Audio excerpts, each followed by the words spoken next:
శ్రోతలు, ఈరోజు మన పాఠం ప్రకటన గ్రంథం 17వ అధ్యాయం 1 నుండి 6వ వచనం వరకు శ్రద్ధగా వినండి. ఆ 7 పాత్రలను పట్టుకుని ఉన్న 7 దేవదూతలలో ఒకడు వచ్చి నాతో మాట్లాడుతూ అన్నాడు, నీవిక్కడికి రా, విస్తార జలముల మీద కూర్చున్న మహావేశ్యకు చేయబడే తీర్పు నీకు కనపరుస్తాను. భూరాజులు ఆమెతో వ్యభిచరించారు, భూనివాసులు ఆమె వ్యభిచార మద్యముతో మత్తులయ్యారు. అప్పుడతడు ఆత్మవశుడనైన నన్ను అరణ్యమునకు కొనిపోగా, దేవదూషణ నామములతో నిండుకొని 7 తలలు 10 కొమ్ములు గల ఎర్రని మృగము మీద కూర్చుండిన ఒక స్త్రీని చూచాను. ఆ స్త్రీ ధూమ్ర రక్తవర్ణము గల వస్త్రము ధరించుకొని బంగారముతోనూ రత్నములతోనూ ముత్యములతోనూ అలంకరింపబడినదై ఏహ్యమైన కార్యములతోనూ తాను చేస్తున్న వ్యభిచార సంబంధమైన అపవిత్ర కార్యములతోనూ నిండిన ఒక సువర్ణ పాత్రను తన చేత పట్టుకొని ఉన్నది. దాని నొసట దాని పేరు రాయబడి ఉంది. మర్మము, వేశ్యలకును భూమిలోని ఏహ్యమైన వాటికిని తల్లి అయిన మహాబబులోను. ఆ స్త్రీ పరిశుద్ధుల రక్తము చేతను యేసు యొక్క హతసాక్షుల రక్తము చేతను మత్తిల్లి ఉండడం నేను చూచాను. నేను దానిని చూచి బహుగా ఆశ్చర్యపడ్డాను. ప్రియ శ్రోతలు, వింటున్నారా? భ్రష్ట సంఘం మహాశ్రమలలో ఉంది. ప్రకటన గ్రంథం 17-18 అధ్యాయాలలో 2 బబులోనులకు తీర్పు వచ్చింది. మొదట భ్రష్ట సంఘం తీర్పునకు గురి అవుతుంది. ఆ తరువాత మత విషయకమైన బబులోను, వ్యాపార వాణిజ్య సంబంధమైన బబులోను కూడా తీర్పును ఎదుర్కోవలసి వస్తుంది. ఈ అధ్యాయాలలోని చిన్న చిన్న వివరాలలో వీటిని వ్యాఖ్యానించటంలో భిన్నాభిప్రాయాలున్నాయి. అయినా ముఖ్య సత్యాలలో ఏకీభావం ఉంది. 17-18 అధ్యాయాలలో 2 బబులోనులున్నాయి. 2 బబులోనులు ప్రత్యేకమైనవి. 17వ అధ్యాయంలో మార్మికమైన బబులోను ఉంది. అంతేకాదు, భ్రష్ట సంఘం కూడా ఈ అధ్యాయంలో ఉంది. ప్రకటన 2వ అధ్యాయం 18 నుండి 29వ వచనం వరకు తుయతైర సంఘ లేఖ ఉంది. ఈ సంఘం యెజబెలు అనే స్త్రీని ఉండనిచ్చింది. మహాశ్రమలలో ఇది భ్రష్ట సంఘంగా ఉండిపోతుంది. పేరుకు క్రైస్తవ మతశాఖ అనిపించుకుంటుంది గాని ఆధ్యాత్మిక విలువలు అందులో ఉండవు. వారు యథార్థ విశ్వాసులు కారు. ఈ గుంపునే వేశ్య సంఘమంటున్నాడు దేవుడు. 7 కొండలపై నిర్మించబడిన రోమక సామ్రాజ్య కేంద్రమే ఈ భ్రష్ట సంఘ వ్యవస్థ. ఈ బబులోను ఒక మర్మము. బాబెలు గోపురం దగ్గర దేవ వ్యతిరేక ఉద్యమాన్ని ప్రారంభించింది బబులోనే. నిమ్రోదు నేతృత్వంలో బబులోను అబద్ధ మతాలను ప్రోత్సహించింది. మహాశ్రమల కాలంలో మొదటి 3.5 సంవత్సరాలు నిమ్రోదు ఆశయం నెరవేరుతుంది. ఈ వేశ్య సంఘము క్రూర మృగమును లోబరుచుకుంటుంది. క్రీస్తుకు వధువు సంఘమై ఉండాల్సింది పోయి అది వేశ్య సంఘమైపోయింది. ఆధ్యాత్మికంగా ఈ సంఘం వ్యభిచరిస్తుంది. ఈ సంఘం లోకానికి అమ్ముడుపోయింది. స్వయం తృప్తితో నాకేమీ కొదువ లేదు అని మిడిసిపడుతుంది. 2-3 అధ్యాయాలలో 7 సంఘాల స్థితిగతులను అధ్యయనం చేశాము. ఆ సంఘములన్నిటిలోకి ఫిలదెల్ఫియా సంఘమొక్కటే ఎత్తబడే సంఘానికి ప్రతీకగా నిలిచిపోయింది.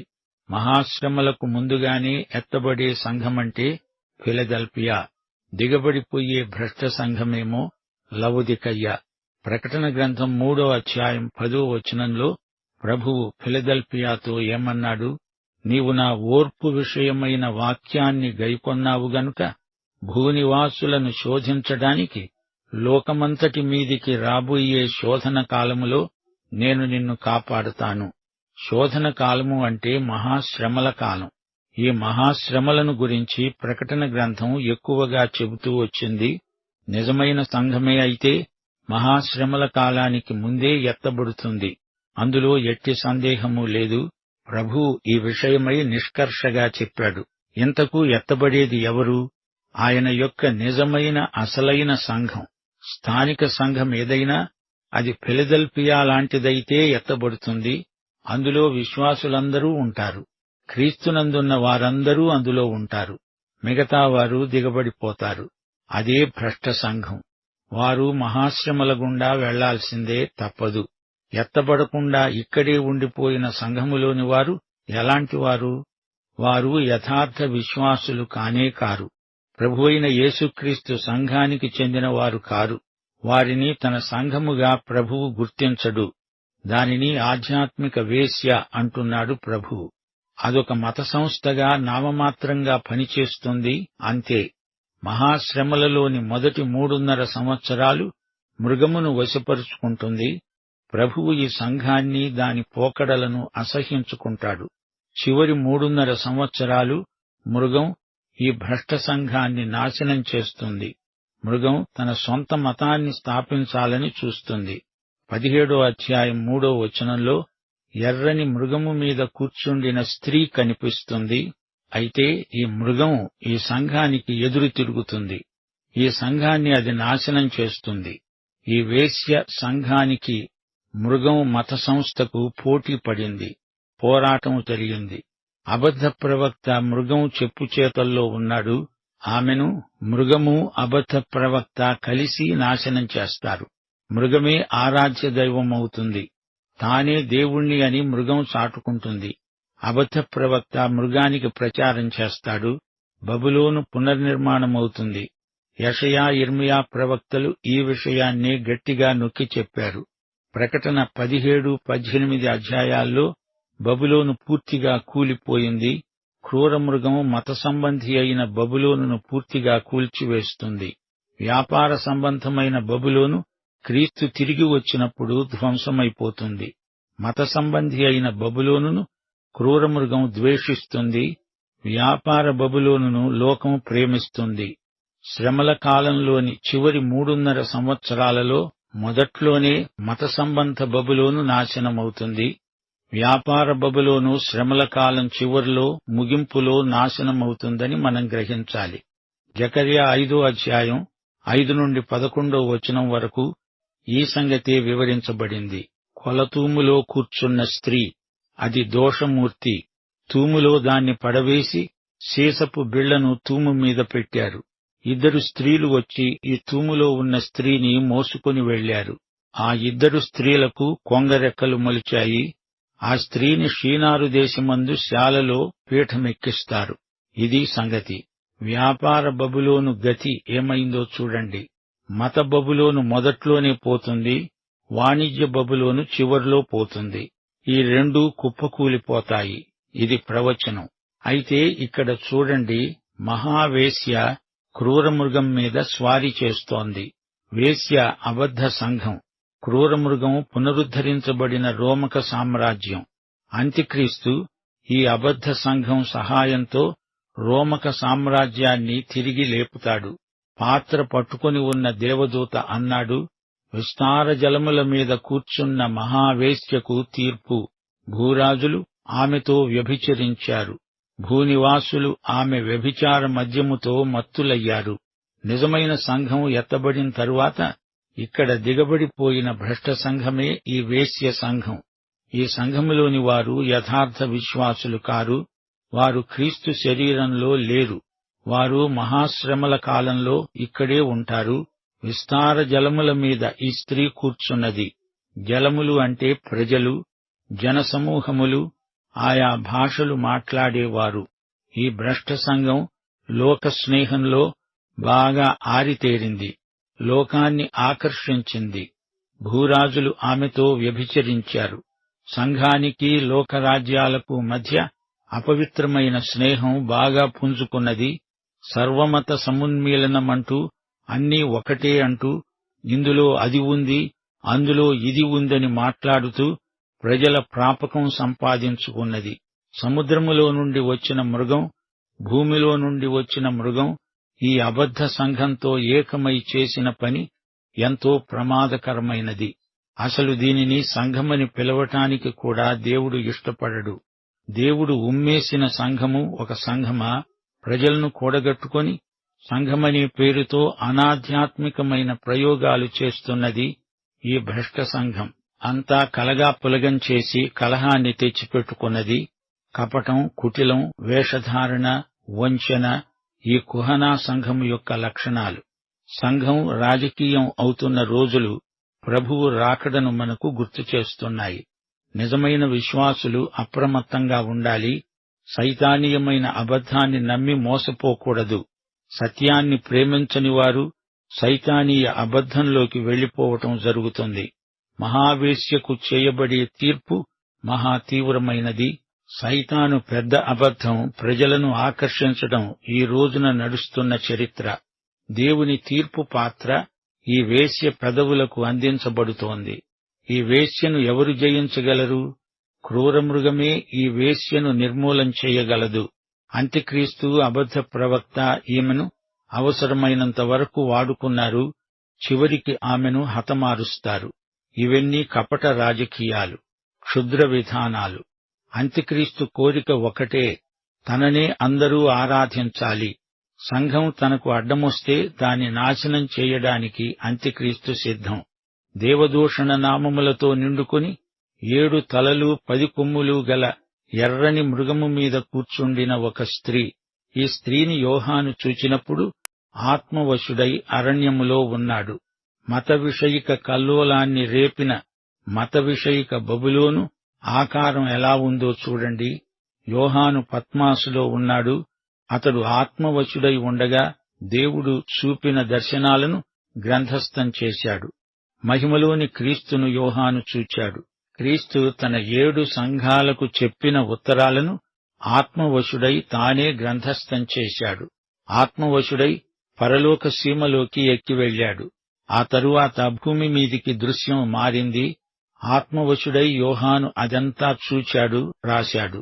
యోహాను అరణ్యంలో ఆత్మవశుడై ఉన్నాడు. అతనికి ఆత్మ నింపుదల ఉంది, నడుపుదల ఉంది. బబులోను, రోము సామ్రాజ్యాలు ఆధ్యాత్మికంగా అరణ్యాలే.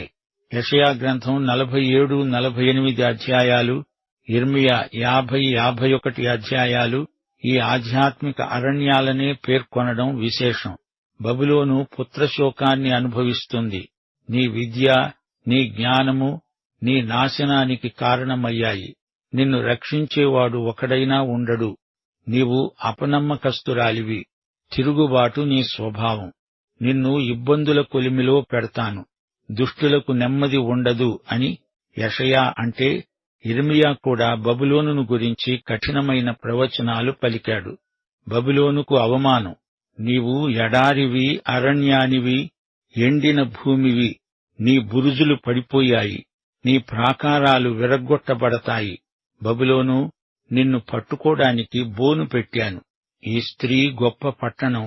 ఈ స్త్రీ రోమా సామ్రాజ్యానికి సంకేతం.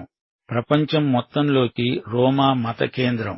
అయితే మహాశ్రమల కాలంలో మిగిలిన వారే ఇక్కడ ఉంటారు. ఏ సంఘశాఖకు చెందిన వారైనా యథార్థ విశ్వాసులు ఎత్తబడే సంఘంలో ఉంటారు. దిగబడిపోయిన ఈ సంఘం క్రీస్తు వధువు కాదు, ఇది వేశ్య అంటున్నాడు దేవుడు. 7 తలలు, 7 పర్వతాలు. ఆ మృగం మీద స్త్రీ కూర్చొని ఉంది. రోము ప్రాచీన బబులోను. రోము ఆ తరువాతి కాలపు బబులోనే. అసలైన సంఘం ఎత్తబడిన తరువాత మహాశ్రమల కాలంలోని మొదటి భాగంలో ఈ భ్రష్ట సంఘం చెలరేగుతుంది. ఈ భ్రష్ట సంఘం రోమా సామ్రాజ్యాన్ని లోబరుచుకుంటుంది. ఆ మృగానికి 7 తలలు. దూషణ నామములతో నిండి ఉన్నది. క్రీస్తు నుండి తొలగిపోయిన సంఘ వ్యవస్థ దేవదూషణకు ఉపక్రమిస్తుందంటే అందులో ఆశ్చర్యమేమీ లేదు. ఆ స్త్రీ అలంకారాలను చూడండి. ధూమ్ర రక్త వర్ణములు గల దుస్తులు, బంగారము, రత్నాలు, ముత్యాలు, చేతిలో సువర్ణ పాత్ర. అందులో తన ఏహ్యమైన అపవిత్ర కార్యాలు నిండి ఉన్నాయి. ధూమ్రవర్ణం రోమా ప్రభుత్వ సంకేతం. రక్తవర్ణం రోమా మత చిహ్నం. పైకి బంగారు పాత్ర, లోపల కుళ్ళు కంపు కొట్టే పదార్థాలు. రత్నాలు, ముత్యాలతో అలంకరించబడింది. మత్తయి సువార్త 23వ అధ్యాయం 25వ వచనంలో ప్రభువు పరిసయ్యులను గద్దిస్తూ అన్నాడు, అయ్యో, వేషధారులైన శాస్త్రులారా, పరిసయ్యులారా, మీరు గిన్నె, పళ్ళెము వెలుపట శుద్ధి చేస్తారు కాని అవి లోపల దోపుతోనూ అజితేంద్రియత్వముతోనూ నిండి ఉన్నవి. అపవిత్రతతో నిండిన సువర్ణ పాత్ర. ఇది కృత్రిమ సంఘం. అపవిత్రమైన వ్యవస్థ, భ్రష్ట సంఘం. యిర్మీయా గ్రంథం 51వ అధ్యాయం 7వ వచనం, బబులోను యెహోవా చేతిలో సర్వభూమికి మత్తు కలిగించే బంగారు పాత్ర, దాని చేతి మద్యమును అన్యజనులు త్రాగి మత్తిల్లి ఉన్నారు. ఈ భ్రష్ట సంఘం నుదుటి మీద దాని బిరుదం రాసి ఉంది. మర్మము, వేశ్యలకును భూమిలోని ఏహ్యమైన వాటికిని తల్లి అయిన మహాబబులోను. ఈ భ్రష్ట సంఘం ఇంతవరకు మర్మంగానే ఎవరూ గుర్తించలేని రీతిగా ఉండిపోయింది. దేవుని నిజమైన సంఘ మర్మం ఎఫెసీ పత్రికలో పేర్కొనబడింది. అది క్రీస్తునందు బయలుపరచబడింది. అందుకే పౌలు 2 తెస్సలోని పత్రిక 2వ అధ్యాయం 7వ వచనంలో అన్నాడు, ధర్మ విరోధ సంబంధమైన మర్మము ఇప్పటికే క్రియ చేస్తున్నది గాని ఇంతవరకు అడ్డగిస్తున్నవాడు మధ్య నుండి తీసివేయబడే వరకే అడ్డగిస్తాడు. తీర్పులో యెరూషలేము సొదొమ అయినట్లే ఈ భ్రష్ట సంఘం బబులోను అయిపోతుంది. ఇది మర్మం. ఈ భ్రష్ట సంఘం వేశ్యలకు తల్లి, భూమిలోని ఏహ్యమైన వాటికి తల్లి. ఈమె ఒక్క వేశ్యకు కాదు, అనేక వేశ్యలకు తల్లి. ఆ స్త్రీ పరిశుద్ధుల రక్తముతో, హతసాక్షుల రక్తముతో మత్తిల్లి ఉన్నది. ఈ పరిశుద్ధులెవరు? వీరు పాత నిబంధన భక్తులు, యేసు యొక్క హతసాక్షులు, కొత్త నిబంధన భక్తులు. ఈ బబులోను సర్వమత సమాఖ్య. అసలైన విశ్వాసులు ఈపాటికే ఎత్తబడ్డారు. బబులోను ఇక్కడే దిగబడిపోయిన భ్రష్ట సంఘం. పాఠం ఇంతటితో సమాప్తం. ప్రభు అయిన యేసుక్రీస్తు వారి దివ్య కృప, తండ్రి అయిన దేవుని పరమ ప్రేమ, పరిశుద్ధాత్మ యొక్క అన్యోన్య సహవాసము మనకందరికీ సదాకాలము తోడై ఉండునుగాక. ఆమేన్.